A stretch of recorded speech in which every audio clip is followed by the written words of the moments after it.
સાબરકાંઠા જિલ્લા પંચાયતનું વર્ષ 2026-27નું અંદાજપત્ર રજૂ કરવામાં આવ્યું, જેમાં રાજ્ય સરકારની અપેક્ષિત આવક 1,997 કરોડની સામે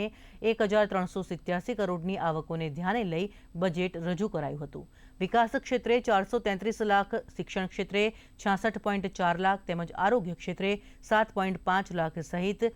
માજી કલ્યાણ ક્ષેત્રે 81.7 લાખ તેમજ જાહેર બાંધકામ ક્ષેત્રે 373 લાખની જોગવાઈ કરાઈ છે. ઉપરાંત બહુ ભવ્ય અને સારો એક રેકર્ડ રૂમનું ઉદ્ઘાટન અહીંયા કરવામાં આવ્યું છે.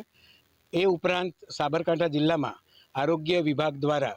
જે vaccination centre, district vaccination centre બન્યું છે, તે પણ 9 પ્રકારના રોગો સામે